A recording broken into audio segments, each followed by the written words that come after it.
My name is Vineet Malhotra, and Pakistani Prime Minister Imran Khan is still on his mission to portray a wrong picture to the people of Pakistan and especially to the world that they fool time and again. Imran Khan says that Pakistan's economy is heading in the right direction after 2 very difficult years. Imran also vowed to tackle the electricity problems so that the country's industries could compete with nations like India and Bangladesh.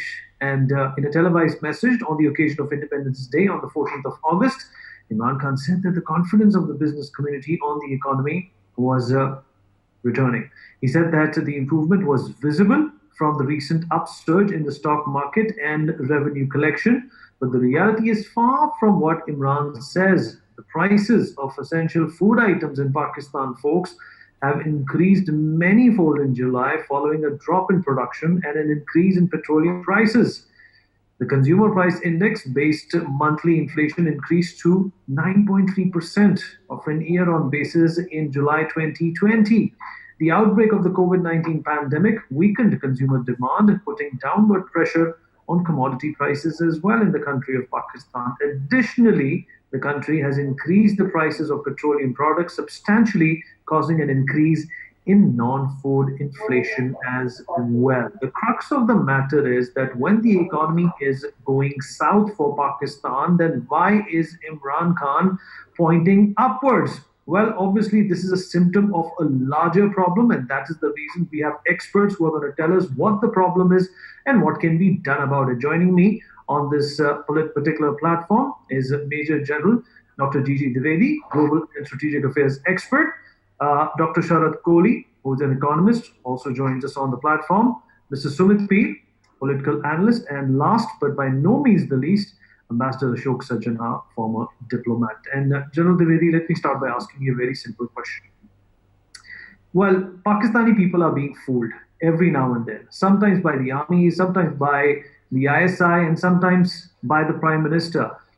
When is this going to stop? Obviously, Pakistan is in no way or in a position right now, to source the people with adequate supplies. And at the same time, what something that really recently happened, could be really a cause of worry for Pakistan, is the snub from Saudi Arabia, the biggest benefactor.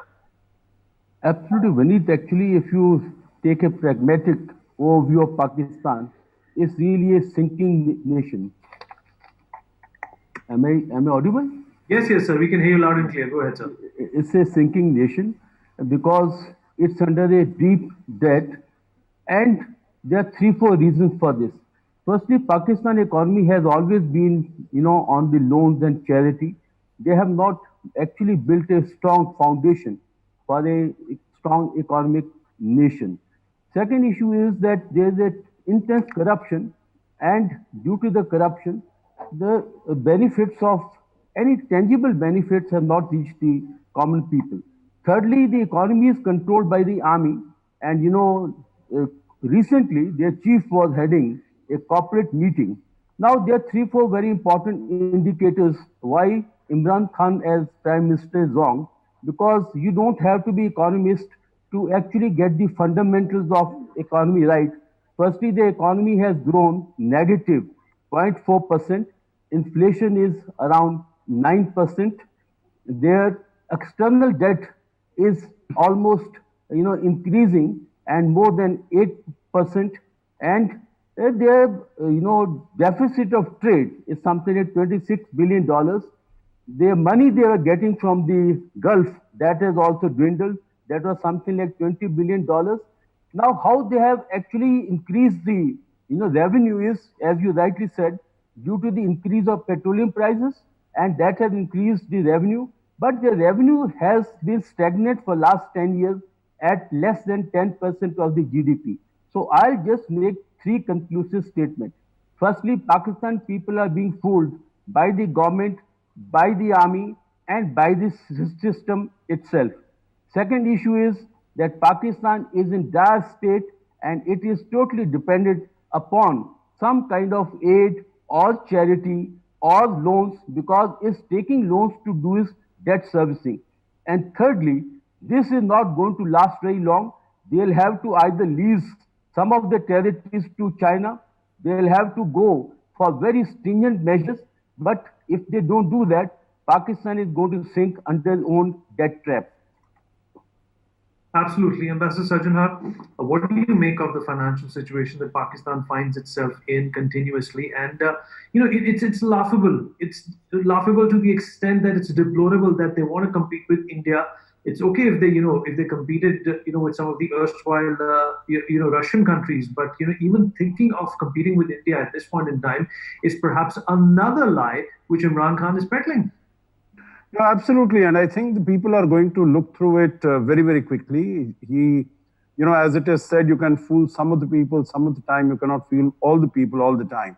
So I think he's been trying to do that. I remember one of his statements that had come out just about 7, 8 months ago in October last year, where again he said that, our economy, I'm very happy to inform the people that our economy has turned the corner and we are doing very well. So I guess he comes out periodically with such statements basically as a feel good sort of a message to the people.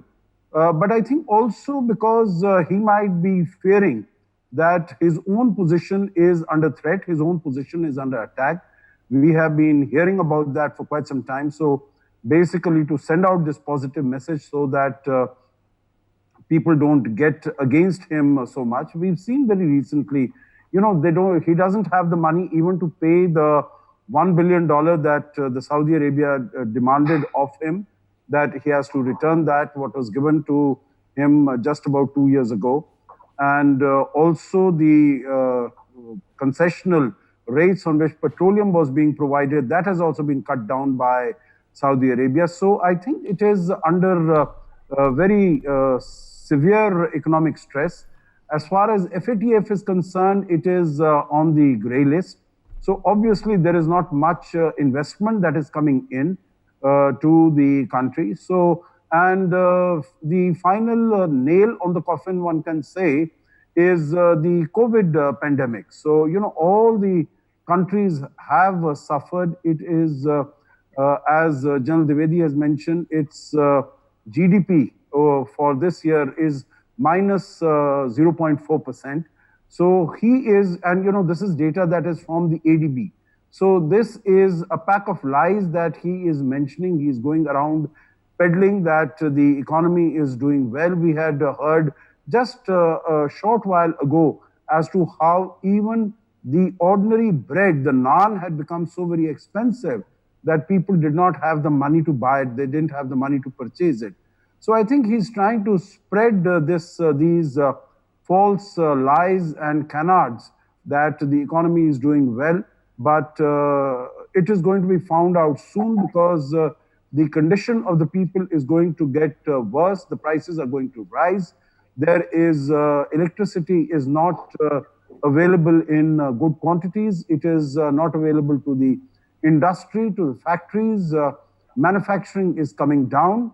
So I think in every sense of the word, without electricity, without energy, without power, you can't really have your factories running. So this is going to hit the people hard, and it will. The dirt is going to hit the roof very, very soon. Absolutely, Sharad. Historically speaking, countries that have had ports and have shared borders along the Silk Route have usually prospered in the past. What, according to you, as we all know the reasons, but from an economic point of view, what were the opportunities that Pakistan could have leveraged that it was not able to leverage, perhaps because of its pathological obsession with what India does, that could have made the country into at least a little bit of a prosperous nation today? Sharad? Are you asking me? Yes, Sharad, that's for you. I think there is a couplet in Urdu, Vineet, which I can't help saying कि दिल बहलाने को गालिब ख्याल अच्छा है. I mean, this is just trying to present a picture to the awam of Pakistan that everything is hunky dory.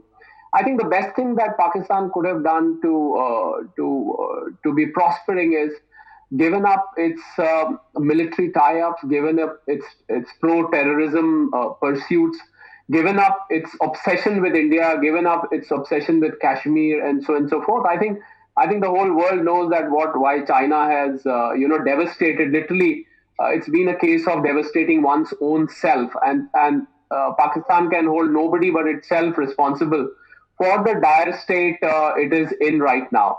I mean, if you look at the economic parameters of Pakistan, I mean, you look at the tax to GDP ratio. I don't want to make the discussion too technical by giving heavy duty economic terms. You look at the foreign exchange reserves. You look at the per capita income. Look at any economic parameter, Vineet. I mean, it is just it's a sinking ship. In two words, if you ask me, Pakistan is a failed economy. I mean, let me not call it as a failed nation. It's a failed economy. And when Imran Khan gives this kind of speech on so-called, first of all, it's not an Independence Day speech. Pakistan should call it as a birthday. It's not Pakistan's Independence Day, by the way, because it's Pakistan's birthday. So he's just trying to, spread a kind of a message that, look, everything is fine, everything is hunky-dory. Whereas people of Pakistan, if you go and speak to people of Pakistan, they are struggling on inflation. Look at the prices. The inflation is the real inflation, although on record the inflation is 9 to 10%. But the real inflation, Vineet, I can tell you, is about 14 to 15%. 14 to 15% inflation is killing for the citizens. I can tell you, I mean, this is like literally every time you go and buy something, week after week, you find you never get the same price. I think Pakistan this is a joke, and I think this joke should be vetted by IMF, World Bank, Asian Development Bank, who have lent tons and tons of money to Pakistan. And I think they are the ones who should come and certify the statements made by Imran Khan. Right, and Sharad and Sumit, in fact, also not to forget that 210 million of a population in Pakistan, and less than 1% of people actually pay taxes. Tax avoidance is absolutely rampant in the country of Pakistan. You think that now with Donald Trump also taking a very tough stance towards Pakistan, cutting off their aid, things are only going to get tougher for Pakistan. Sumit? Thank you for having me on your show. Well, Pakistan is a sad tale, and what Mr. Imran Khan Niazi, which he incidentally doesn't tell his new full name, is talking about is Alif Laila, or we can call it Arabian Nights. जहाँ एक story में से दूसरी story निकलती थी. What Kohli Saab rightly said, the inflation is 12 to 15%. The food inflation is from 20 to 24%. They don't have money to pay their AMIs. They take a loan from the Chinese to pay that. And recently they had to borrow $1 billion to even pay the Chinese. But incidentally, they are doing a fantastic job as far as their country and the economy is going.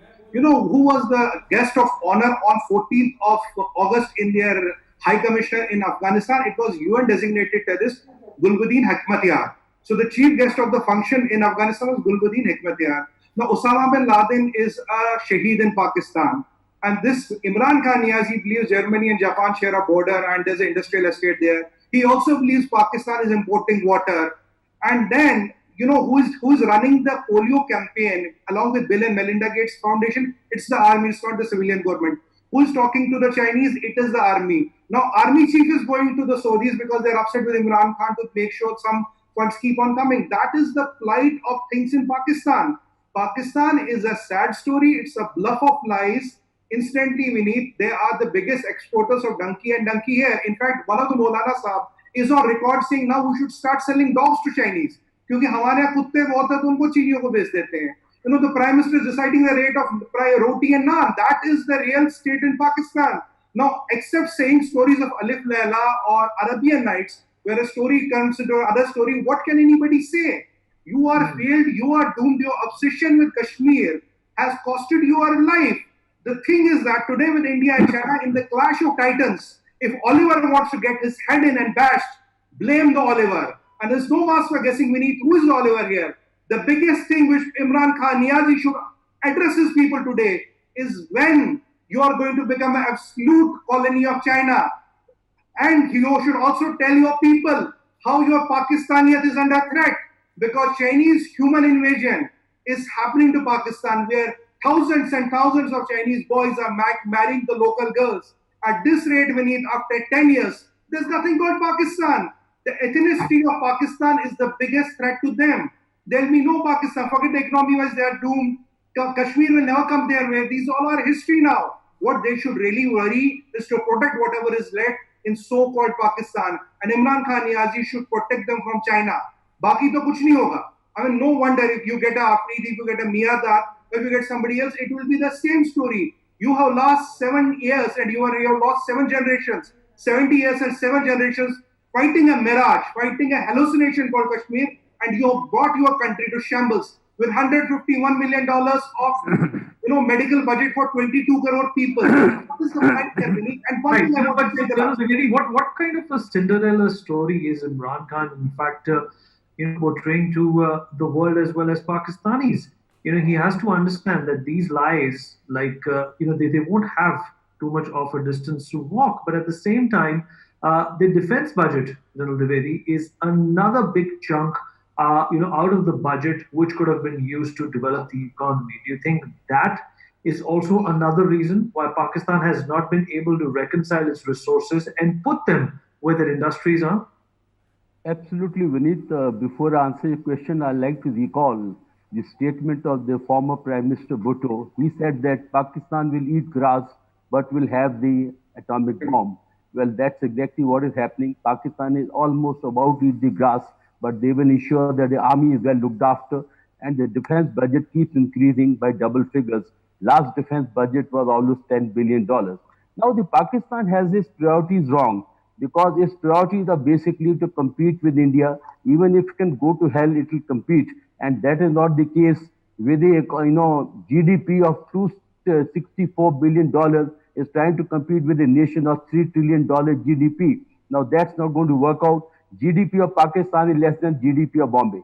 Now coming to your question of how they have mismanaged the resources, basically because army is calling the shots and army survival is only by the anti-India stand that army paints that we have the enemy, India, which is an existential threat, and therefore they are able to milk every pie from the Pakistan economy and the budget. Now that is not going to change because Pakistan army is never going to lose its hold. And Pakistan army running the show. We are talking about China.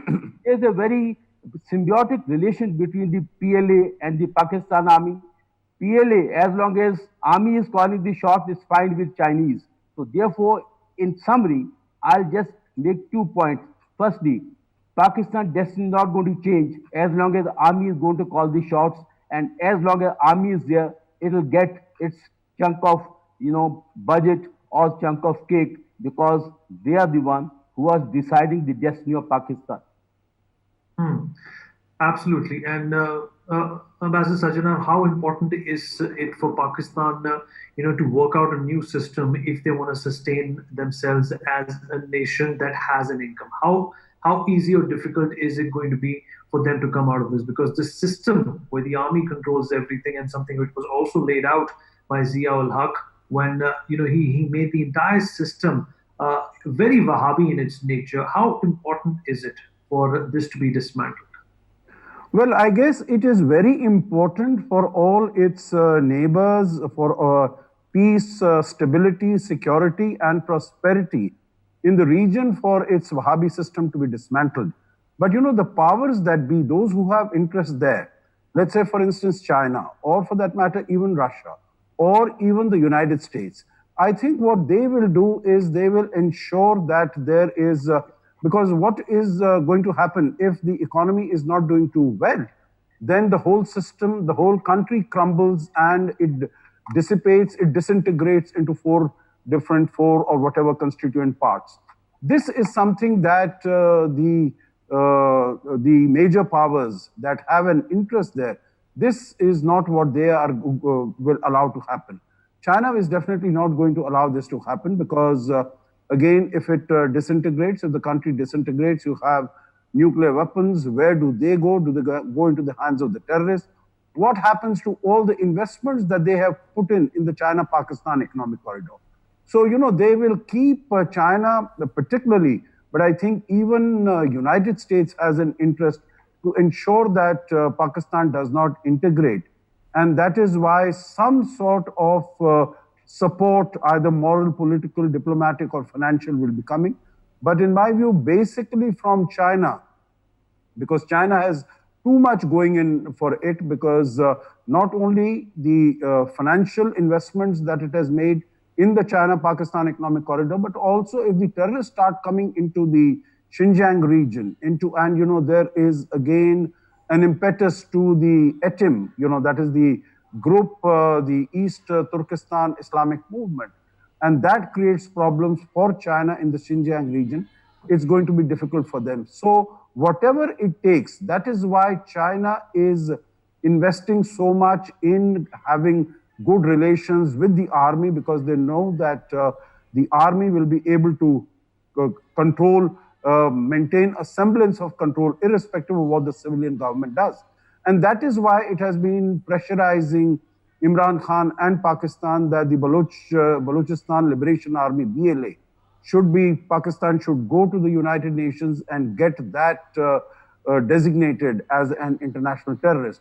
Pakistan, for its own reasons, is hesitant in doing that. But I think Pakistan will continue to be like this, and it will lurch from crisis to crisis. There will be no stability as such, but I think it will be difficult for it to crumble under its own weight, so to say, because there are these powers which are concerned about the nuclear weapons, the fact that it's a nuclear weapon state, and what will happen to the nuclear weapons if it disintegrates. Absolutely. And Sharad, this overgrowing dependence on China, becoming, debt-ridden to, the PLA and the CCP is something that Pakistan finds itself in, and it has to contend with that on a regular basis as well. How important is it for India to safeguard itself from Pakistan at this point in time? Because, an unstable neighbor like that poses a lot of problems for us, and not that we are short of problems when it comes to Pakistan.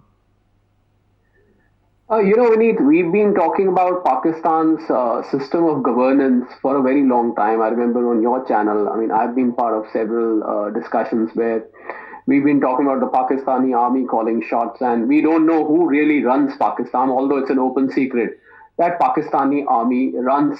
But now, a new paradigm has emerged in this governance system, and that paradigm is China.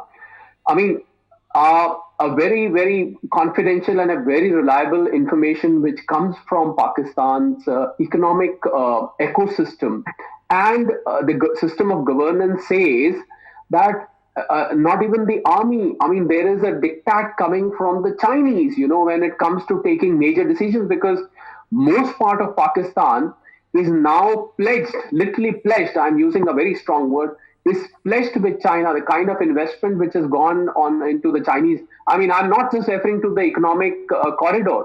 I'm also referring to China being a savior of Pakistan in more ways than one.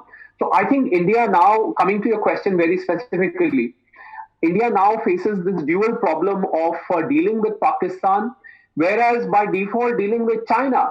So I think that is the new problem which has now emerged, that when we are negotiating or we are doing any kind of dialogue with China, or for that matter, not doing a dialogue with Pakistan, we are sort of creating a ripple in Indo-Chinese relations also by default.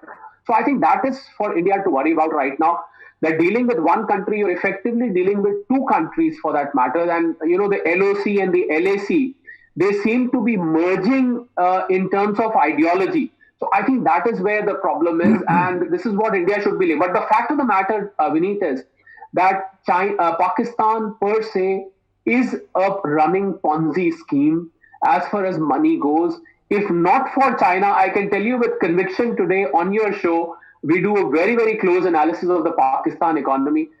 I can tell you with conviction, if not for China, it was only World Bank, Asian Development Bank, or IMF, Pakistan would have collapsed as of today. It would have failed as an economy. It is only because of China that Pakistan is keeping its head above water.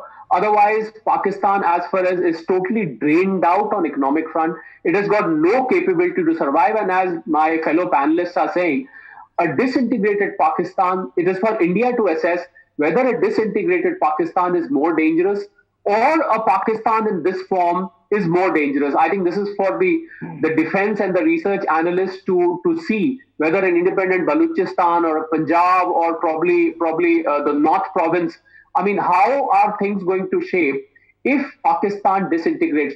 So there is some power beneath which is keeping Pakistan integrated. Whether it goes well for India or it doesn't go well for India, only time will tell. But the fact of the matter is, you can take it from me that Pakistan, as of today, I would reiterate what I said earlier, is a failed economy. It's a Ponzi scheme, one big Ponzi scheme running.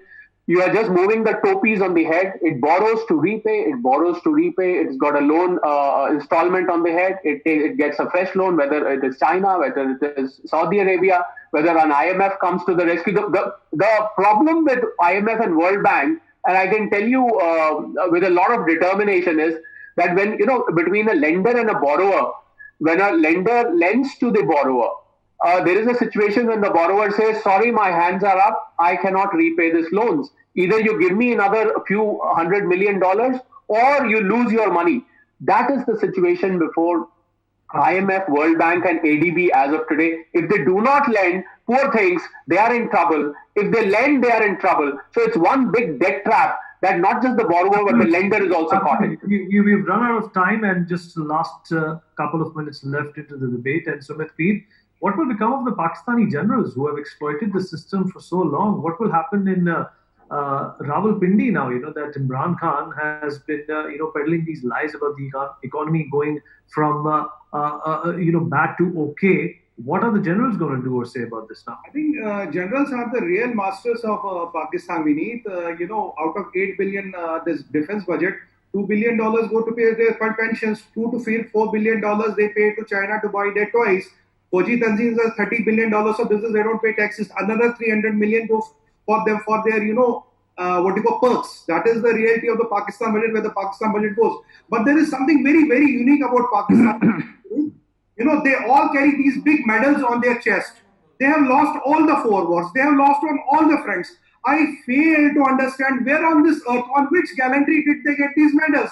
Possibly Chinese have shoot one full container of medals and kept it in a canteen at GHQ. When they go for their food, we need a mess. They're like, acha, ye hare wala tu le le, peele wala main utha leta. All of them are so, and that guy, Ashfaq Hayani, with so many big mustaches. Now he has ended up as a PSO for Arabs. That is where Pakistani generals end. Where do they get these medals? From China, and what do they end up doing? PSOs for Arab sheikhs. That is the reality of Pakistan. As long as they are in Pakistan, they are the literal kings. They don't care about the Janata of Pakistan. Let them go to hell. We need just 10 seconds. They do 25,000 tests per day. We are doing 8 lakh tests per day. The problem is that the poor Pakistanis are not even tested for COVID. And Imran Khan is claiming there's no COVID. There is, tomorrow if India decides, let's not test. Will COVID disappear? No. That is the biggest bluff which is played on the people of Pakistan. They are not even testing their common man for COVID. Agar test nahi karoge to problem nahi aayegi, solution karna hi nahi hai. And with a $151 million of budget, whom all can you treat? That is the reality of Pakistan. Absolutely. And unfortunately, Sumit, we've run out of time. But gentlemen, nevertheless, we've had a great discussion. Thank you so much for being a part of the show. For more such videos, subscribe to the NewsX YouTube channel, hit the bell icon.